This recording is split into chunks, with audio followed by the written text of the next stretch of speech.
Praise the lord. मेरे channel में आपका स्वागत है Christ in me with Nicole Daniel. जैसे हम जानते हैं हमारे दुनिया की, हमारे इस देश की परिस्थिति क्या चल रही है और इस परिस्थिति में हर एक व्यक्ति एक ही बात को सोच रहा है, वो ये है कि कल मेरा क्या होगा, व्हाट अबाउट माई टुमारो। और इस चिंता के कारण, इस सोच के कारण वो परेशान है, निराशा में है, दुखी है। लेकिन आज मैं आप लोग को एक गुड न्यूज़ बताना चाहती हूँ। कोई है जो हमारे कल को जानता है और हमें बताता भी है, और वो हमारा परमेश्वर है। तो आज के इस मैसेज में परमेश्वर वचन के द्वारा हमसे क्या कहना चाहता है और हमारे भविष्य के बारे में क्या बताना चाहते हैं, आइए देखते हैं।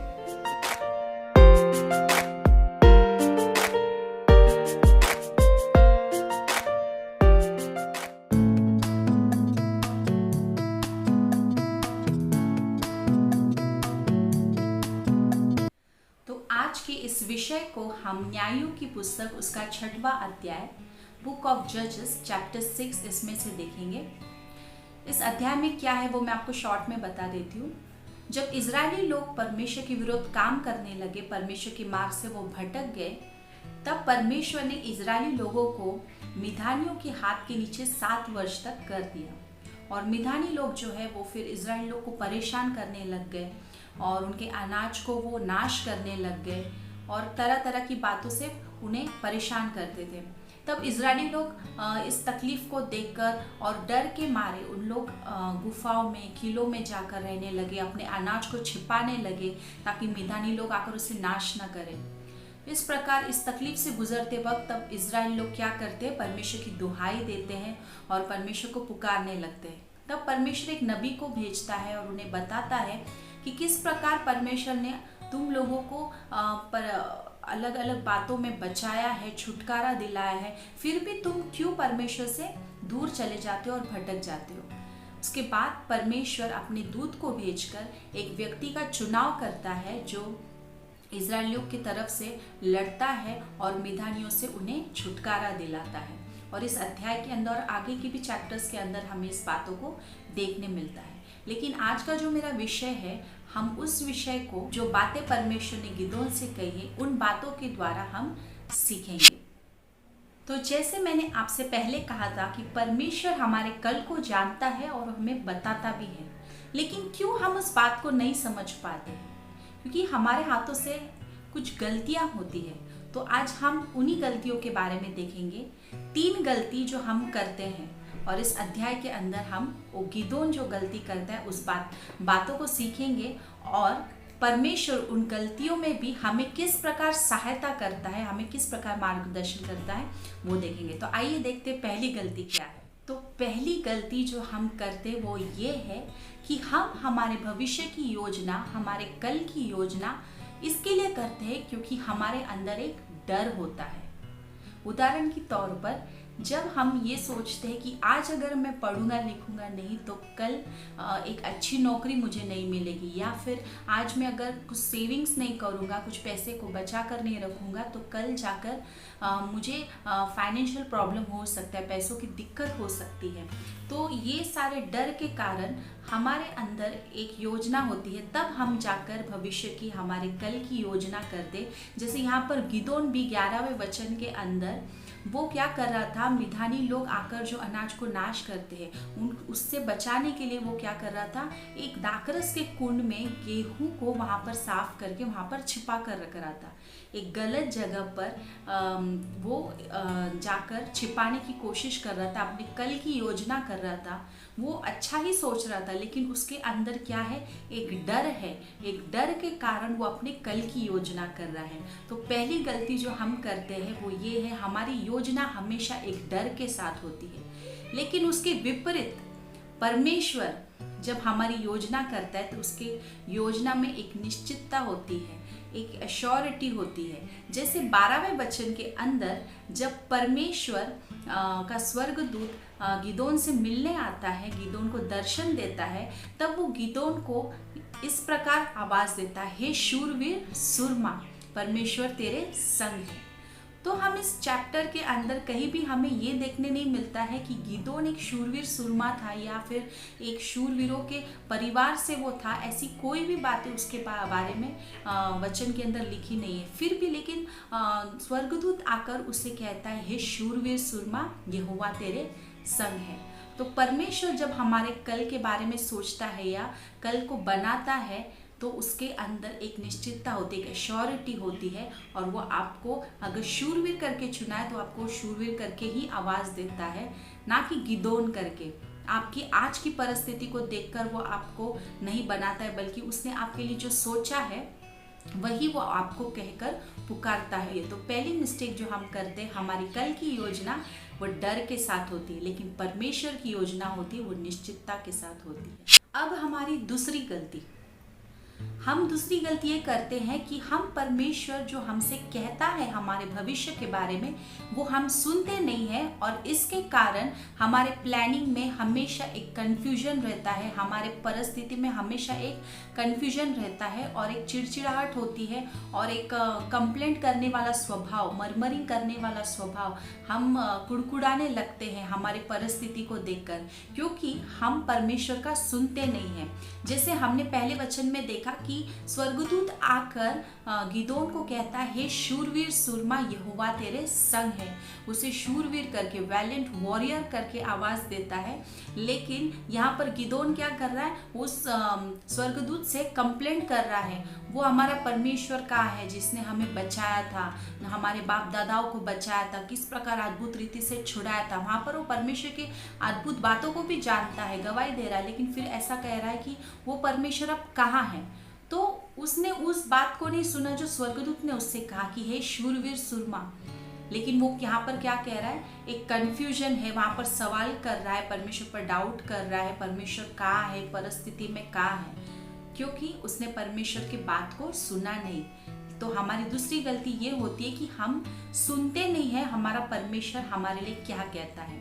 लेकिन ऐसे परिस्थिति में भी हमारा परमेश्वर क्या करता है, जब हम कंफ्यूज रहते हैं, परमेश्वर हमें गाइड करता है, हमें मार्गदर्शन करता है। जैसे 14वें वचन के अंदर स्वर्गदूत उसे कहता है, तू अपनी इसी शक्ति पर जा, जैसा अभी तू है इसी शक्ति पर तू जा और जाकर इजरायली लोग को बचा ले। उसको मार्गदर्शन करता है, उसको वे बताता है, तुझे बचाना है, तुझे ऐसे करना है, अपनी इसी शक्ति पर, इसी सामर्थ पर, यही स्थिति पर तुझे परमेश्वर पर विश्वास करना है। तो परमेश्वर का तरीका ये होता है। लेकिन हमारी दूसरी गलती ये होती है कि हम परमेश्वर की बात को सुनते नहीं हैं। अब तीसरी गलती, अब परमेश्वर हमें मार्गदर्शन करता है, लेकिन तीसरी गलती हमसे ये होती है, जब परमेश्वर तुम्हें बताता है कि तुम्हें अभी ये करना है या इस तरीके से अपने भविष्य के लिए तुम्हें इस प्रकार चलना है, तब हम क्या करते हैं, कुड़कुड़ाने लगते हैं, और हम ये कहने लगते हैं कि मैं इस बात के लिए अयोग्य हूँ, या ये मुझसे नहीं हो सकता, मैं नहीं कर पाऊंगा। अपने इनकैपेबिलिटीज़ के ऊपर हम ज़्यादा फोकस करते हैं, हमारा ध्यान उस बातों की तरफ रहता है कि हम किस प्रकार इस बात को नहीं कर पाएंगे। तो हमारा तीसरी गलती यही होती है कि हम हमारी अयोग्यता के बारे में ज़्यादा बात करते हैं। जैसे यहाँ पर गिदोन को जब वो स्वर्गदूत कहता है कि तुझे जाना है और इजरायली लोग को मिद्यानियों के हाथों से बचाना है, तब वो क्या करता है, वो अपने परिवार के बारे में बताने लगता है। मैं तो एक पुअर फैमिली से हूँ, एक गरीब परिवार से हूँ, और मैं अपने घर में सबसे छोटा हूँ। ये सारी बातें, मैं एकदम कम हूँ, कमज़ोर हूँ, मैं नहीं कर पाऊँगा, मैं कैसे लड़ूंगा, ये सारी बातें वो बहाने कर कर उस स्वर्गदूत को बताते रहता है। तो हमारी ये तीसरी मिस्टेक होती है, जब हम हमारी अयोग्यता के बारे में ज़्यादा बात करते हैं। लेकिन उसके 16वें वचन में परमेश्वर वहाँ पर, स्वर्गदूत वहाँ पर गिदोन से कहता है कि तू जा और उनसे लड़, और तू उनके साथ ऐसा लड़ेगा कि जैसे तेरे सामने कोई एक ही मनुष्य है, और तू उस तरह उन्हें मार देगा।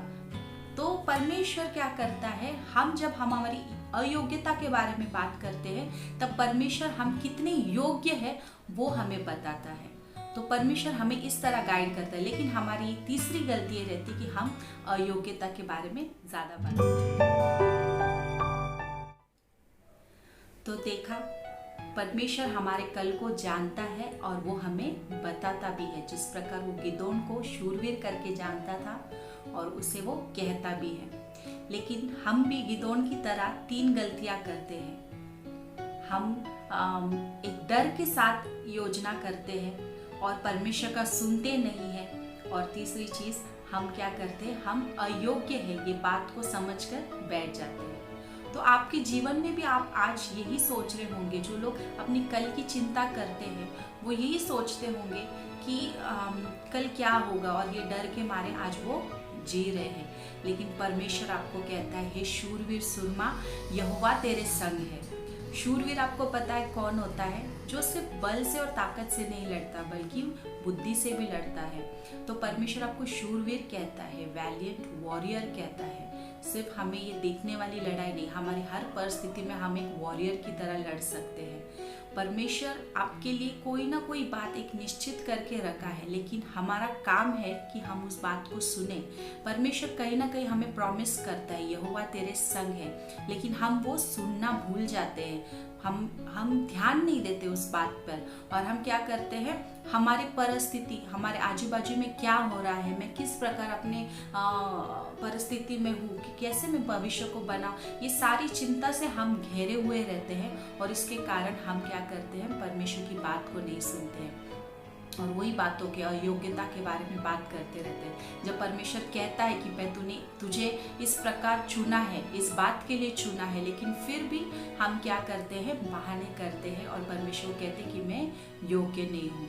लेकिन परमेश्वर आपके अंदर योग्यता को देखता है। परमेश्वर देखता है कि आप किस प्रकार, किस परिस्थिति में जी रहे हैं, डर के जी रहे हैं, मिदानियों के हाथ के नीचे जी रहे हैं। लेकिन परमेश्वर आपसे प्रेम करता है, वो आपको बचाना चाहता है, वो आपके कल को जानता है और आपको बताता है। लेकिन अपनी गलतियों से हमें बाहर आना बहुत ज़रूरी है। परमेश्वर पर विश्वास करना ज़रूरी है, क्योंकि वो कहता है कि मैं तेरे संग हूँ, तू शूरवीर सुरमा है। तो अपने भविष्य के बारे में चिंता न करें। अगर आप इस अध्याय को और भी आगे तक पढ़ेंगे तब आपको पता चलेगा कि गिदोन के द्वारा परमेश्वर ने कैसे इजराइल लोग को छुड़ाया, और उसके बाद 40 वर्ष तक इजराइलों के बीच में शांति रही। तो परमेश्वर अद्भुत परमेश्वर है, इसलिए अपने कल के बारे में चिंता न करें, परमेश्वर पर भरोसा रखें। और परमेश्वर हमसे क्या कहता है आज की इस परिस्थिति में, कि यहोवा तेरे संग है, हे शूरवीर सुरमा, तुझे इस प्रकार लड़ना है, इसी शक्ति पर तुझे जाना है। अपने कल की चिंता तू मत कर करके। तो परमेश्वर आपके कल को जानता है, इसलिए चिंता मत करो, डरो नहीं, अपनी अयोग्यता के बारे में बात मत करो। परमेश्वर आपको योग्य जानता है, क्योंकि वो योग्य परमेश्वर है, वो विश्वास योग्य परमेश्वर है, उस पर विश्वास करो। तो मैं बिलीव करती हूँ कि परमेश्वर ने आपको इस मैसेज के द्वारा आशीष दिया है। God bless you all, amen.